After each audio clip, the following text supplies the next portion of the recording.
Olá, irmãos, a paz do Senhor Jesus Cristo.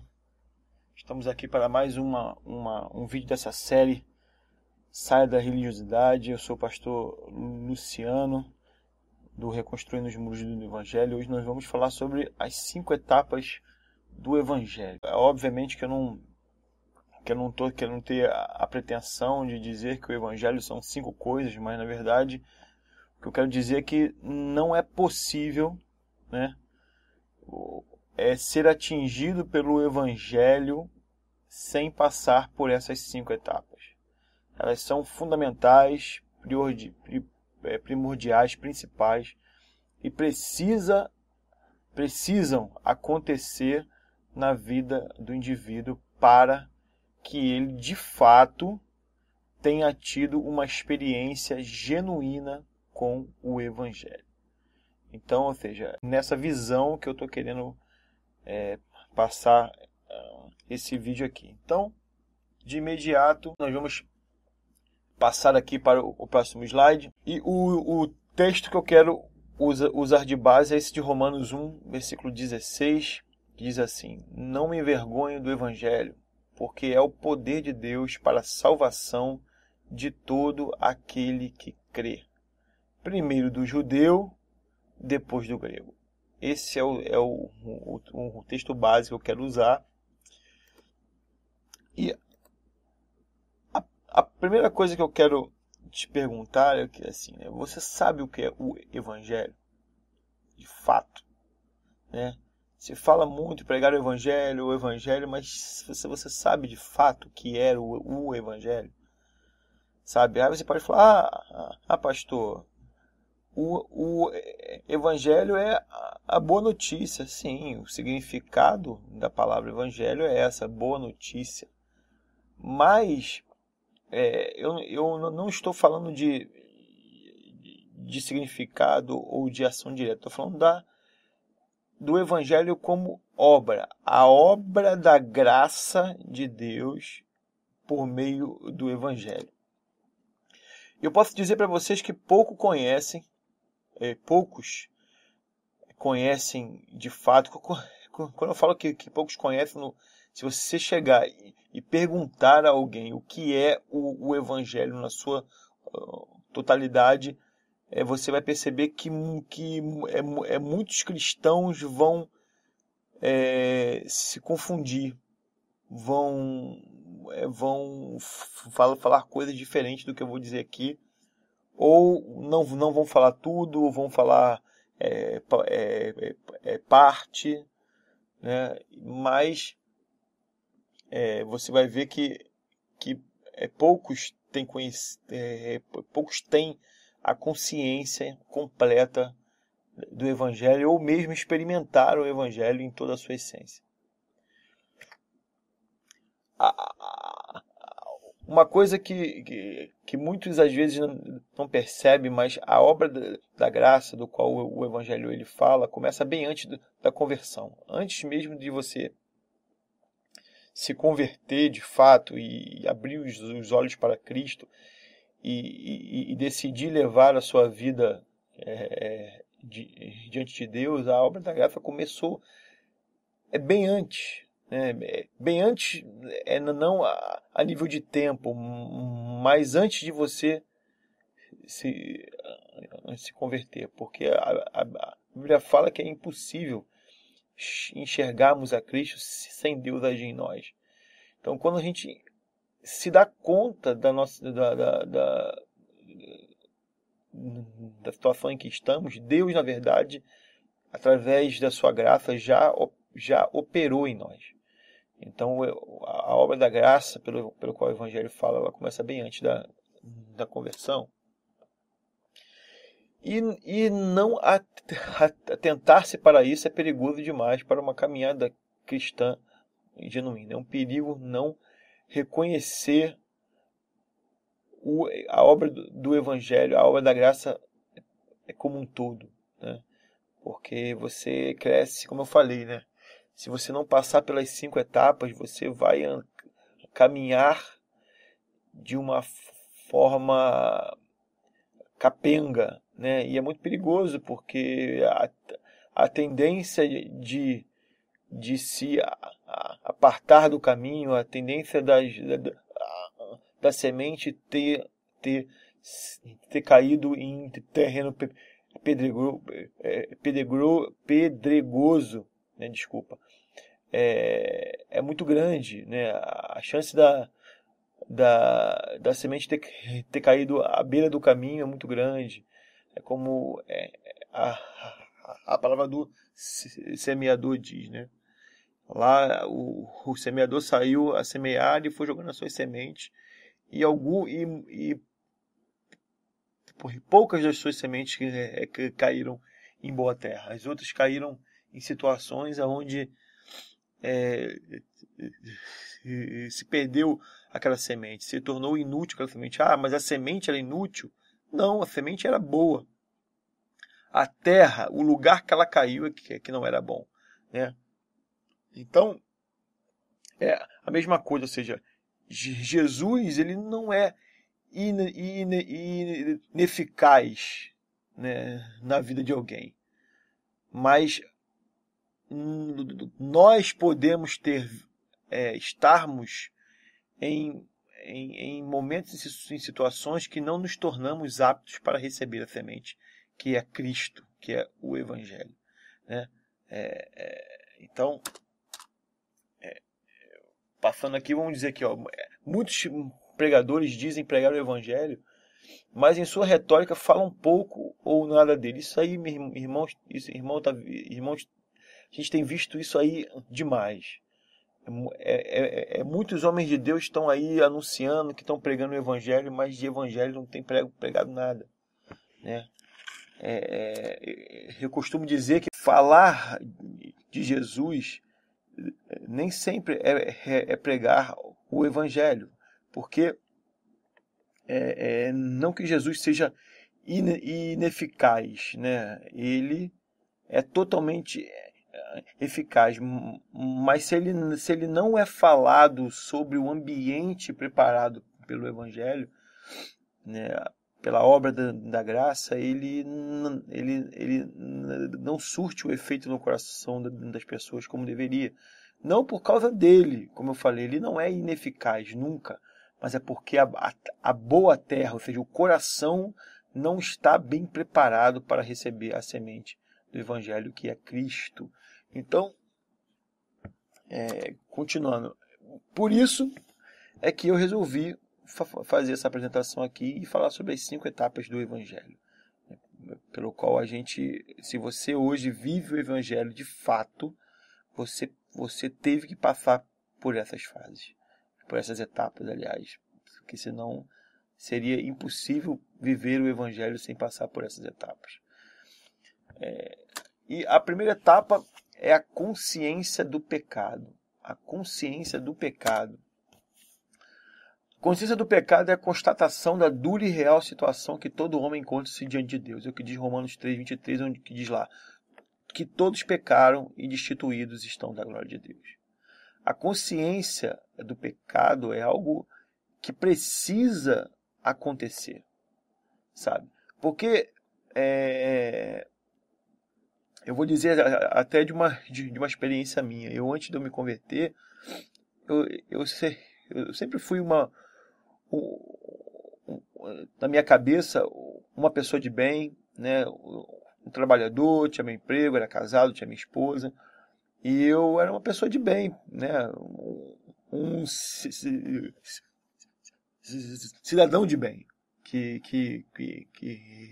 não é de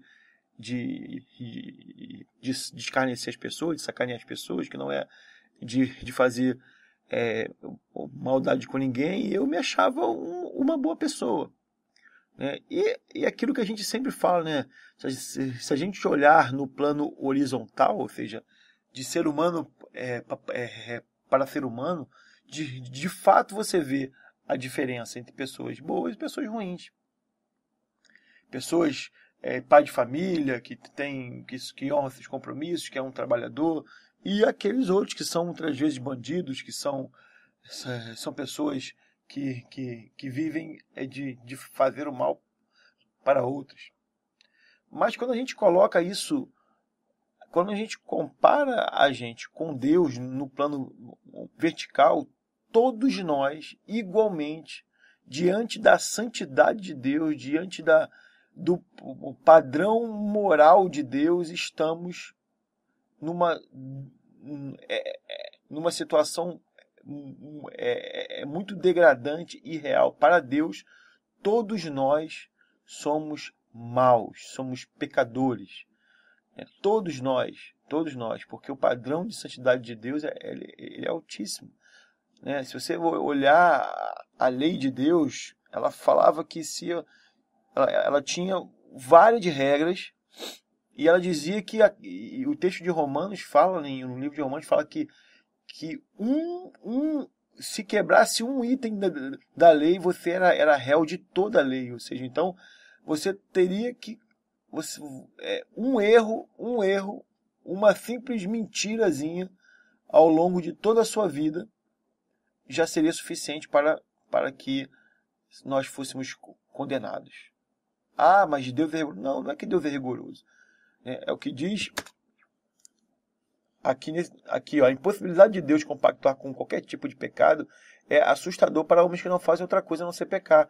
1 João 1,5 diz que Deus é luz e nele não há trevas. Não há trevas alguma. Então, se não há trevas, se não há possibilidade de haver trevas entre o relacionamento do homem com Deus, se eu por um momento fizer algo que simbolize as trevas, uma mentira, um engano, um pensamento ruim, qualquer coisa, qualquer mínima coisa, já me torna impossibilitado de ter um relacionamento com Deus. Então a gente fala assim, então essa é a situação do homem, a consciência do homem. Então, ou seja, eu achava que eu era uma pessoa boa. Mas, diante disso, e continuando aqui no Isaías 64:6, fala que todas as nossas obras, as coisas boas que fazemos, é como trapo de imundícia diante de Deus. Ou seja, eu botei aqui a triste realidade de saber que nada em si agrada a Deus e que todas as coisas boas que fazemos é como trapo de imundícia diante de Deus. O que diz Isaías 64:6. Faz com que o homem caia em desespero. Se nada do que eu achava que eu fazia de bom pode agradar a Deus, por quê? Não é que as coisas boas que eu faça elas não chamam a atenção de Deus, mas não importa. Se eu fizer todas as coisas boas e fizer uma coisa ruim, eu já sou condenável diante de Deus. É isso que a lei de Deus dizia. Um único erro, um único pecado, seja ele pequeno ou grande, ele era o suficiente para condenarmos, para que fôssemos condenados a viver a eternidade longe de Deus. Por isso que a Bíblia fala que Jesus veio e sem pecado algum deu a sua vida. Jesus foi o sacrifício aceito por Cristo porque ele não pecou. Ele era puro, ele era limpo, ele era santo. Não houve pecado sobre a vida dele. Por isso que Deus aceitou o seu sacrifício. Né? Então essa é a primeira etapa é a consciência. Né? Eu botei aqui, ó, por amor, pelo Evangelho, Deus chama a atenção do homem para a sua situação, levando a confrontar-se com ele. Deus, é aquilo que eu falei, né? A obra da graça começa bem antes da conversão. Deus, por amor, vem e chama a nossa atenção, ou seja, ele nos dá consciência do pecado, ele mostra a situação que estamos diante dele, e isso faz com que a gente se confronte com Deus. Deus começa a trazer a memória, começa a colocar, para me agradar tem que ser assim, assim, assim, assim. E aí a gente compara com a nossa vida e vê que nada daquilo bate com Deus. E essa situação cria no homem, precisa, na verdade, criar no homem uma situação de desespero. Porque somente a consciência de pecado é quem vai levar à segunda etapa. Sabe? Eu preciso entender o que eu sou diante de Deus, quem é Deus, que Ele é santo, é justo e eu sou pecador. Nada do que eu faço, nenhuma obra minha que eu faço por mim mesmo, ela tem valor diante de Deus, é como trapo de imundícia diante de Deus. Então, essa situação, a consciência me faz ver que eu estou num risco muito grande. Eu me encontro como inimigo de Deus, como afrontador de Deus, e Deus é somente o Criador dos céus e da terra, aquele que me criou, aquele que pode, com um estalar de dedos, tirar minha vida. Então eu me encontro diante inimigo de Deus. E eu preciso reparar isso. Só que como reparar? Eu não tenho como reparar, eu não tenho condições de reparar. Eu não tenho condições de reparar isso. E isso vai gerando em mim, em primeiro lugar, a segunda etapa, que é o arrependimento, onde o homem caído por causa do pecado, inimigo de Deus, entendendo que está destinado a viver a eternidade longe do seu Criador, encontra-se agora em total desespero e arrependido, clama por um Salvador. Quando eu tenho a consciência do que eu fiz para Deus,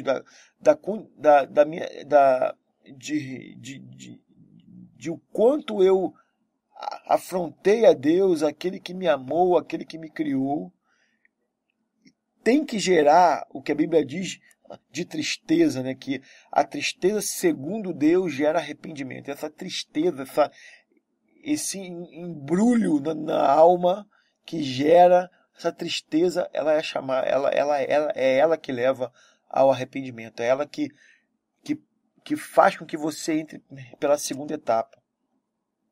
E é por isso que o Evangelho é a boa notícia. Essa boa notícia é Jesus. Por quê? Porque diante da situação que eu me encontrei, que eu constatei, e agora arrependido, eu não tenho... Eu estou sem caminho, eu estou desesperado, eu estou numa situação que eu preciso que alguém me salve. E é por isso que a Bíblia fala que o Espírito convence do pecado, da justiça e do juízo. Né? O Espírito Santo, quando ele vem na consciência do pecado, o que ele faz? Ele te mostra o pecado que há na sua vida, confronta você com Deus, que é um Deus justo, o qual clama por justiça e que virá julgar aqueles que ele criou. Então, ou seja, eu sou pecador, Deus é justo e ele virá julgar. Convencimento do pecado, da justiça e do juízo. Isso gera uma situação desconfortável ao homem, uma situação desesperadora ao homem, mas ao mesmo tempo, o mesmo Deus, ele anuncia que ele já resolveu o nosso problema. Você tem um problema, você é pecador, eu sou justo e eu vou julgar toda a terra. Mas, eu, por grande amor com o que eu te amei, eu já providenciei para você um Salvador que foi o meu filho Jesus. Irmãos, a importância que Jesus, né, fica nessa hora é muito grande. Sabe, você falar de Jesus sem mostrar a real situação do homem, Jesus perde totalmente o seu valor, né, no sentido de Salvador. Se você não mostrar para o homem que ele precisa de um Salvador desesperadamente, ele nunca vai vir para Jesus.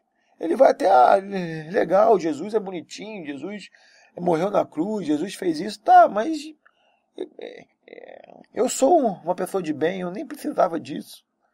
Sabe, é aquela história do paraquedas. Não sei se você já ouviu a história do paraquedas. Se você pegar um voo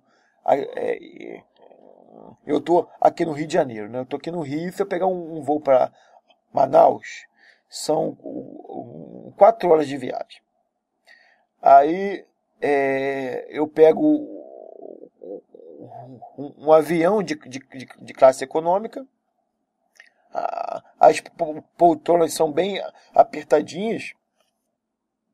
Então, você imagina se eu entrar no avião e alguém falasse para mim, ó, segura esse paraquedas aqui e faz a tua viagem inteira segurando ele. Eu vou dizer o quê? Ah, não vou levar esse paraquedas. Pô, ali onde eu vou sentar já é apertado pra caramba e ainda vou ter que ficar segurando essa mochila pesada de um paraquedas. Não, eu não vou dar importância ao paraquedas. Eu vou dizer, eu não vou querer ir com aquele paraquedas porque eu não vou dar importância a ele. Ele vai ser para mim um incômodo. Agora, se a mesma pessoa chegar para mim, ó, segura esse paraquedas porque o avião no meio do caminho vai dar uma pane e você vai precisar pular. Opa! O paraquedas ele já virou algo imprescindível, né? Eu já vou agarrar o paraquedas e não vou soltar ele de jeito nenhum. É a mesma coisa. Jesus seria o paraquedas. Enquanto o homem não entender que ele precisa dele, que ele, para agradar a Deus, para ser aceito por Deus, ele precisa ter Cristo na vida dele, Jesus nunca terá, ele nunca terá importância devida na vida daquela pessoa. Então, por isso que a pregação do Evangelho ela não pode ser uma pregação onde você fica afagando o ego, adulando as pessoas. Ah, porque você é mais que vencedor. Ah, porque... Eu sei que nada disso é mentira. Mas a pregação verdadeira do Evangelho, ela tem que mostrar ao homem a condição dele. Precisa mostrar. O homem precisa entender o quanto ele é mau, o quanto ele precisa de Deus, o quanto ele precisa ter Cristo na vida dele, porque senão, se ele começar a achar que ele tem condições, que é uma pessoa que não é tão ruim assim, o Evangelho perde toda a essência. Agora,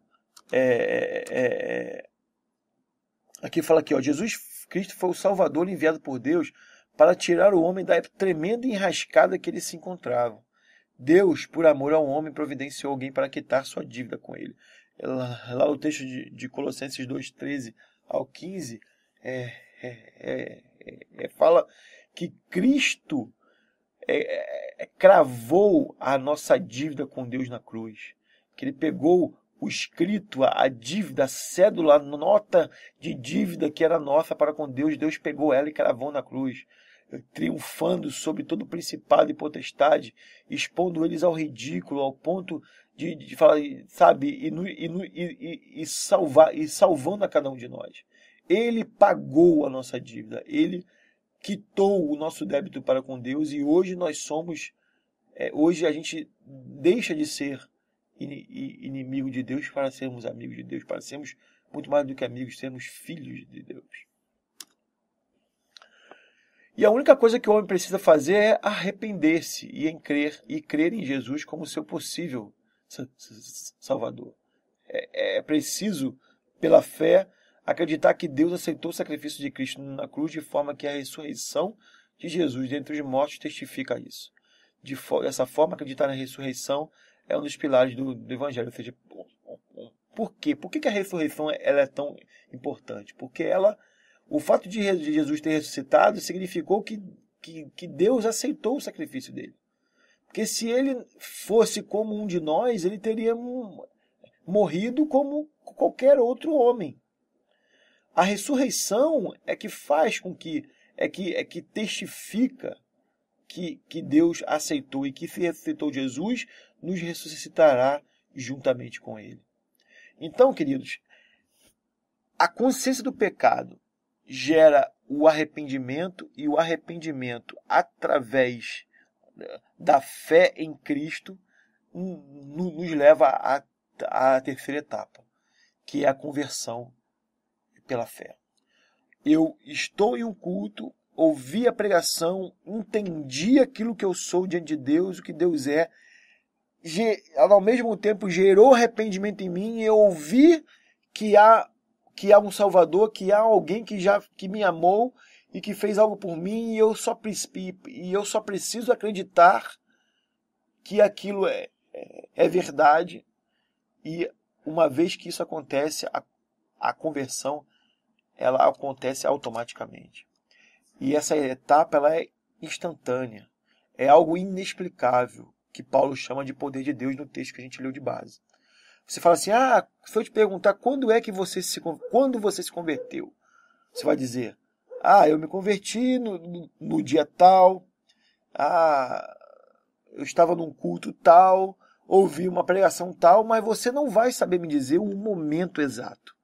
Você não vai dizer quando você foi. É algo tão rápido, é algo tão de dentro para fora, fora do seu controle, que o apóstolo Paulo fala que é o poder de Deus. De alguma forma, Deus vem, ou seja, você tem a consciência do pecado, se arrepende, e num abrir e fechar de olhos, o poder de Deus vem e você já não é mais o mesmo. Você já não é mais o mesmo. Você, pela fé, aceitou e naquele instante você nasce de novo. Você nasce pelo Espírito. E você não consegue saber, não foi, eu vi, eu senti o momento, eu sei quando foi. Não, é algo que ninguém consegue identificar. Você sabe no máximo que foi num dia tal, num culto tal, ouvindo a pregação tal, mas aquilo que acontece, aquela luz, aquela iluminação, aquela mudança de status, ela é impossível de identificar, porque é algo muito rápido, muito instantâneo, é digno mesmo de ser chamado o poder de Deus. E de repente o lugar que era seco agora jorra água viva. Deus agora habita dentro do homem pelo seu Espírito, como diz em João 14, 23. Né? Deus que era inimigo, que estava longe, agora habita dentro do homem. De um instante para o outro, o Espírito de Deus toma aquele ser humano e ele é feito uma nova criatura. Essa é a terceira etapa. E indo para a quarta etapa, é a busca pela santidade. Irmãos, ninguém que é convertido, alguém que diz que é convertido e não busca uma vida de santidade, ele não se converteu. Porque a palavra conversão, ela é mudança de direção. Então eu não posso me converter e continuar fazendo as mesmas coisas. Eu mudei, né? A conversão, ela é uma etapa. Eu findei uma etapa e comecei outra. A conversão, eu me converti, pronto, já me converti. Já me converti, agora acabou. Não, na verdade não acabou nada. Na verdade, começou agora. Você acabou com a velha vida, mas começou uma nova caminhada a partir de agora. E essa caminhada é uma caminhada com busca pela santidade. Como diz em Hebreus 12, 14, segui a paz com todos e a santificação, sem o qual ninguém verá o Senhor. Não, se você não for santo, você não vai experimentar uma vida com Deus. É aquilo que eu falei, o Evangelho, em toda a sua essência, completo, em todas as suas fases, tem que passar por essas etapas. Onde a quarta é a busca pela santidade. E como isso funciona? Ou seja, agora o homem agora busca dia após dia distanciar-se do pecado e parecer-se cada vez mais com Cristo. Ou seja, eu cada vez mais vou deixando a minha velha vida, vou abandonando os meus velhos hábitos, vou lutando contra mim mesmo, vou me enchendo do Espírito e mortificando a minha carne e cada vez mais me assemelhando com Cristo, cada vez mais me tornando igual a Cristo, como diz Filipenses 3, do 13 ao 14. Sabe?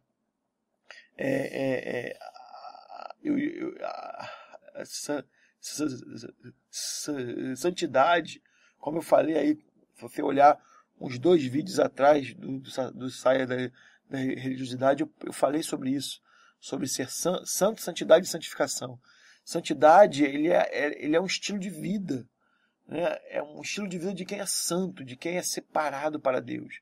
Aquele que, quando você se converte, você sai do mundo, e não o mundo não é o mundo físico, mas o mundo aonde você, o mundo aonde o estilo de vida mundano, né? Onde você faz um monte de coisas como todos os outros fazem, né? Que não agradam a Deus, mas agora você está vindo para a direção de Deus, né? É o que diz Filipenses 3, do 13 e 14.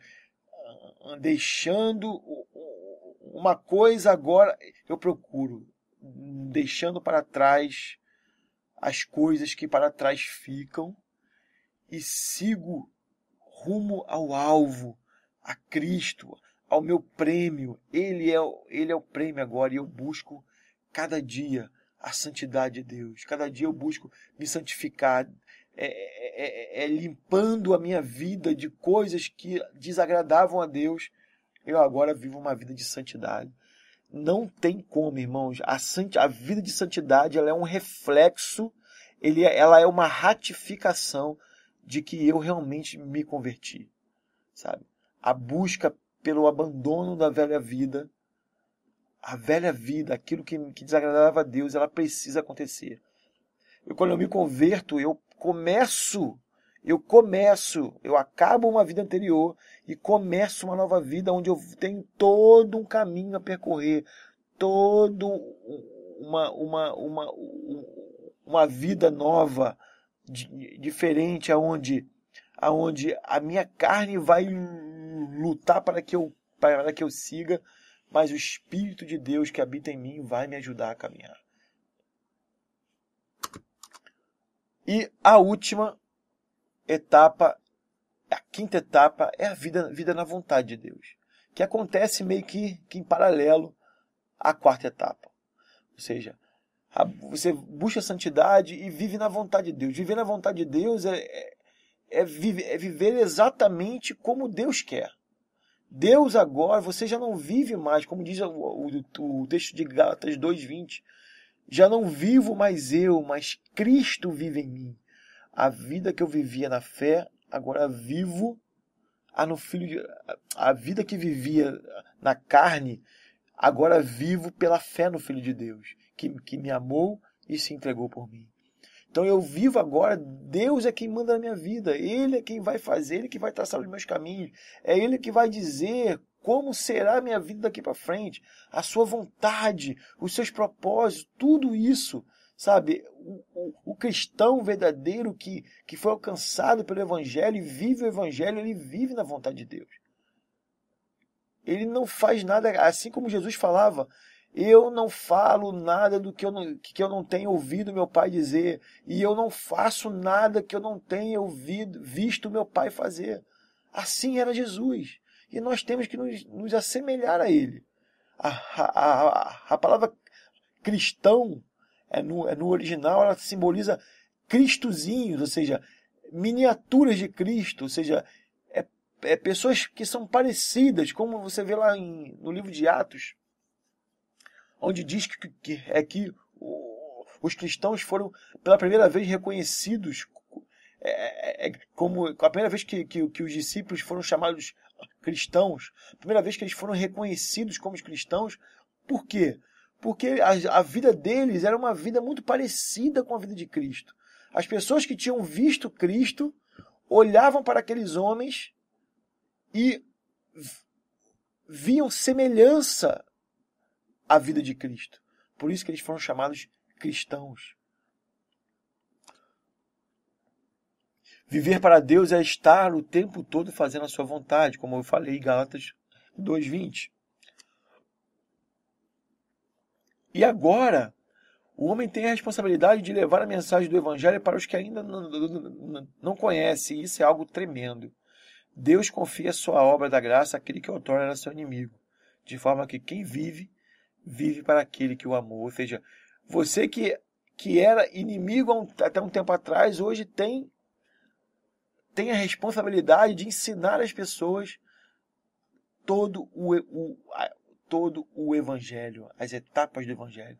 Você que já está aqui na quarta, na quinta etapa, buscando santidade, vivendo na vontade de Deus, não mais a sua vontade, mas a vontade de Deus. Você precisa ensinar a essas pessoas. Precisa, assim como eu estou fazendo agora aqui, através desse vídeo, porque eu sei da necessidade, eu sei que em muitas igrejas, muitos cristãos estão vivendo um evangelho falso, estão sendo conduzidos por líderes que não querem mais do que se autopromover, do que ganhar espaços na mídia, do que viver suas vidas luxuosas, do que oprimir o povo financeiramente ou manter sob o seu domínio debaixo de um monte de regras, de um monte de doutrinas feitas por homens. E as pessoas que não conhecem a liberdade que o Evangelho proporciona, a vida com Deus cheia de graça e de verdade, se submete, e essa é a minha responsabilidade aqui em fazer esse vídeo, nas minhas pregações, esclarecer às pessoas o que o Evangelho é de fato, sabe? O Evangelho não é um lugar para que a gente seja preso, sair da prisão do mundo, se desvencilhar dos grilhões do mundo e ser algemado por uma religião, por uma religiosidade, não. A Bíblia fala que foi para a liberdade que Jesus nos conquistou. E se o Filho vos libertar, verdadeiramente seremos livres. É o que diz as Escrituras, irmão. Você não precisa, você tem que viver uma vida livre em Cristo. Vivendo na vontade de Deus, se alegrando em Deus e Deus se alegrando de você. É isso, sabe? Esse é o Evangelho na sua essência é uma nova vida, uma vida cheia de beleza, uma vida que fora de Deus é impossível de se viver, mas ela precisa ser vivida completa, na sua essência. A obra da graça tem que se realizar na vida do homem como um todo. Não pode ser parte, não pode ser um pedaço. E para a gente finalizar, eu quero te dizer algo que é muito importante. Todas essas etapas, irmãos, são acumulativas, sabe? Eu nunca posso me esquecer, sabe, de quem eu era. Hoje eu vivo na busca pela santidade, hoje eu vivo uma vida em obediência a Deus, mas eu não posso me esquecer de que eu sou, que eu sou um pecador. Aliás, sou, porque a Bíblia fala que quem não tem pecado é mentiroso. Eu continuo sendo um pecador salvo pela graça. Sou um pecador salvo pela graça que necessito todos os dias da presença de Deus. E eu preciso ter essa consciência, porque eu não posso me convertir, já sou outro e acabou. Não. O pecado habita em mim, irmãos. Quando a Bíblia fala que Cristo tirou o pecado do mundo, Ele é o Cordeiro de Deus que tira o pecado do mundo, não é o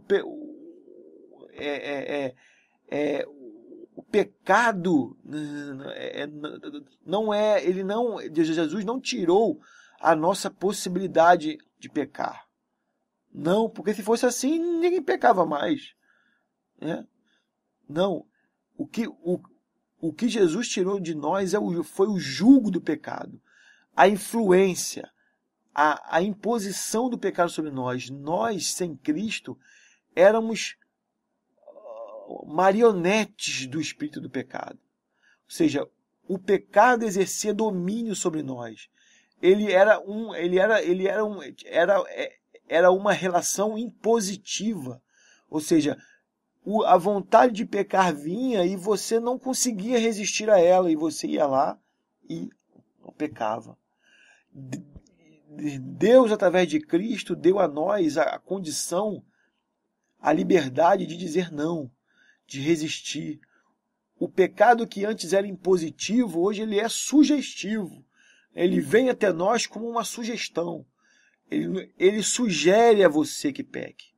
Mas você, em Cristo, vai dizer não. Eu não irei fazer o que você quer. É a nossa luta contra a nossa própria carne. É o que diz que a Bíblia, que a carne milita contra o Espírito, ela é adversária do Espírito. E você, cheio do Espírito, precisa mortificar a carne.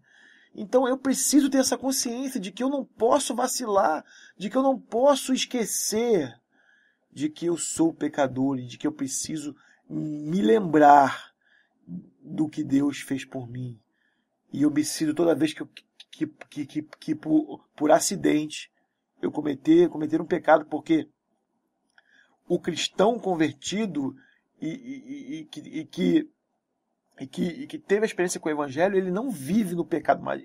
Ele peca por acidente, né? Mas ele não vive no pecado mais. Essa é a diferença.